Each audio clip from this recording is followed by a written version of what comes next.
اہم خبریں ادارتی صفحہ اسپورٹس یورپ سے دنیا بھر سے ملک بھر سے شہر قائد شہر کی آواز دل لگی بزنس تعلیم صحت خواتین سندھ بھر سے مراسلات پاکستان معاشی لحاظ سے اقوام عالم کے سامنے اپنی ساکھ کھو چکا ہے۔ اگر اس حوالے سے کوئی شک موجود بھی تھا تو IMF کی بیشتر سخت سے سخت شرائط پیسے ملنے سے پہلے ہی ماننے پر مجبور ہونے سے وہ بھی دور ہو چکا ہے۔ کئی معاشی ماہرین کا کہنا ہے کہ اس سے پہلے کبھی IMF کے اس قدر سخت رویے کا سامنا نہیں کرنا پڑا تھا۔ دوسری طرف ہم کئی دوست ممالک کی طرف سے مالی امداد کے وعدوں کے پورا ہونے کے منتظر ہیں۔ آج ہم جس معاشی ابتری کا شکار ہیں اس کی سب سے بڑی وجہ یہی ہے کہ ماضی میں ہم نے کبھی درست معاشی فیصلے نہیں کیے۔ اپنی سب ناکامیاں ماضی کی حکومتوں پر ڈالنے والے عمران خان نے اپنی حکومت میں محض سیاسی مفادات کی خاطر پاکستان کو IMF کے معاہدوں کی خلاف ورزی کر کے شدید معاشی نقصان پہنچایا۔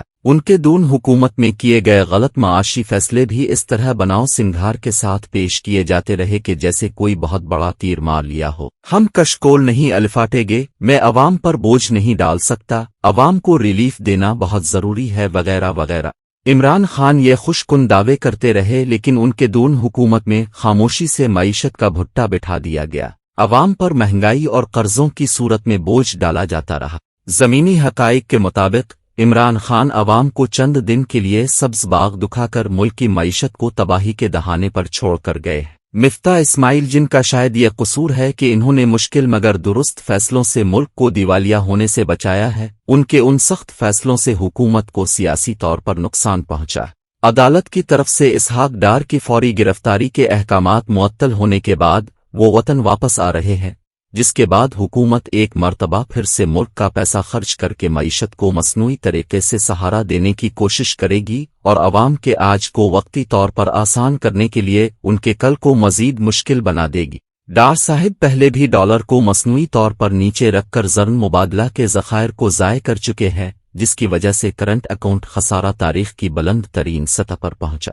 تب ڈالر کی قدر کم ہونے کی وجہ سے درآمدات کے حجم میں بے پناہ اضافہ ہوا تھا۔ ان درآمدات کو تمام پاکستانیوں کی دسترس میں رکھنے کے لیے ان پر مزید سبسڈی بھی دی جاتی رہی۔ پاکستان کی اشرافیہ ویسے بھی یہ سمجھتی ہے کہ معاشی ترقی برآمدات کا حجم بڑھنا یا روزگار میں اضافہ ہونا نہیں ہے، بلکہ معاشی ترقی کا تعین ملک میں درآمد کیے جانے والے مہنگے موبائل فونز اور بڑی گاڑیوں سے کیا جاتا ہے۔ ڈار صاحب کے آنے کے بعد اگر پھر سے معیشت کو مصنوعی طریقے سے سہارا دینے کی کوشش کی گئی تو ہم اپنی رہی سہی ساکھ بھی کھو بیٹھیں گے۔ معاشی ابتری کو اگر ایک طرف رکھ کر سیلاب زدگان کی بات کی جائے تو ان کو ریسکیو کرنے کے علاوہ ان کے ریلیف اور بحالی کے لیے جو امداد درکار ہے وہ بھی نہیں مل رہی۔ اقوام متحدہ کی طرف سے بھی جتنی امداد کی اپیل کی گئی تھی ابھی تک اس کا تیسرا حصہ ہی وصول ہوا ہے۔ پاکستان جو دنیا کے دیگر ممالک کے مقابلے میں 1% سے بھی کم 0.8 کاربن خارج کرتا ہے،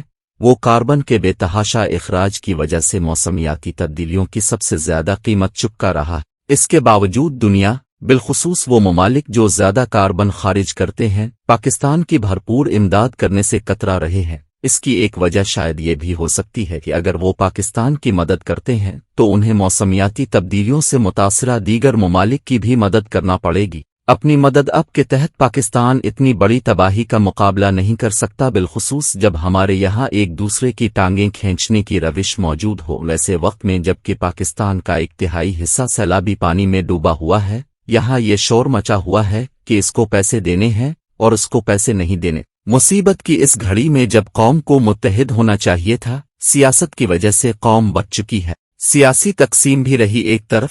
2005 کے زلزلے اور 2010 کے سیلاب کے مقابلے میں اس مرتبہ ہماری اشرافیہ اور صاحب حیثیت لوگوں کی اکثریت نے سیلاب متاثرین کی امداد کے حوالے سے بہت بے حسی کا مظاہرہ کیا ہے۔ چند روز قبل کینیڈا میں پاکستان کی ڈرامہ انڈسٹری کے ایک بہت بڑے ایوارڈ شو کا انعقاد کیا گیا جس میں پاکستان کی شوبز انڈسٹری کی کم و بیش تمام نام نہاد سیلیبریٹیز نے شرکت کی۔ سوشل میڈیا پر ان سیلیبریٹیز کی کینیڈا کے لیے بزنس کلاس میں سفر، یہاں کے مہنگے ترین ہوٹلوں میں قیام و طعام اور ایک نہایت عالیشان محفل کی تصاویر اور ویڈیوز خوب وائرل ہوں۔ اس ایوارڈ شو کے ٹکٹس کئی $100 میں بکے۔ اگرچہ اس حوالے سے دیگر پلیٹ فارمز پر بات ہو چکی ہے لیکن میں یہاں بھی اس کا ذکر کرنا ضروری سمجھتا ہوں کہ ایسے وقت میں جبکہ 3 کروڑ 30 لاکھ سے زائد پاکستانی سیلاب کی تباہ کاریوں کا شکار ہیں، لاکھوں ایسے ہیں جو عارضی کیمپوں میں پناہ گزین ہیں، اور بے شمار ایسے ہیں جو تاحال کھلے آسمان تلے موسم کی شدت کے رحم و کرم پر ہیں،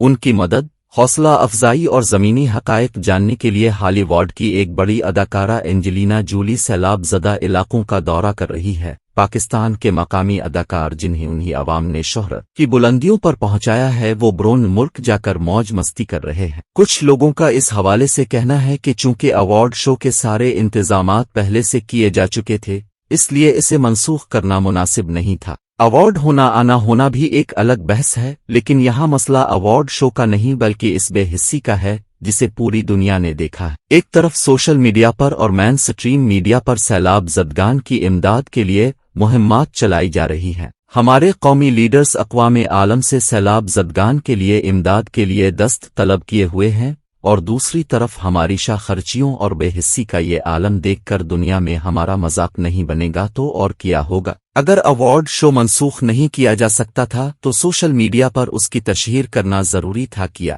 زیادہ افسوس اس بات پر ہے کہ اشرافیہ کے ساتھ ساتھ معاشرے کا وہ طبقہ بھی بے حس ہو چکا ہے جو سوشل میڈیا پر بہت ایکٹیو ہے۔ 2005 کے زلزلے کے وقت پاکستانیوں نے اپنے زلزلے سے متاثرہ ہم وطنوں کی بھرپور مدد کی تھی۔ 2010 میں جب سیلاب آیا تھا تب بھی پاکستانیوں نے سیلاب متاثرین کی دل کھول کر مدد کی تھی۔ یقیناً اس مرتبہ بھی سیلاب متاثرین کی امداد کرنے والوں کی ایک بڑی تعداد موجود ہے۔ بے شمار تو ایسے ہیں جو خود بھوکے رہ کر سیلاب زدگان کی امداد کر رہے ہیں، لیکن دوسری طرف یہ طبقہ ہے جنہیں رول ماڈل سمجھا جاتا ہے، لیکن ان کی ترجیح سیلاب زدگان کی مدد نہیں بلکہ سوشل میڈیا پر اپنی تصاویر اور ویڈیوز شیئر کرنا ہے۔ زیادہ افسوسناک پہلو یہ ہے کہ ان چہروں کو لوگ دیکھنا اور سننا چاہتے ہیں۔ اگر یہ افراد سیلاب زدگان کے لیے امدادی مہمات چلاتے تو لوگ ان کا بڑھ چڑھ کر ساتھ دیتے، اور جو آقا داقا لوگ یہ کام کر بھی رہے ہیں وہ سوشل میڈیا پر اس کی تشہیر کے لیے جب بھوک سے ستائے لوگوں کی کھانا کھاتے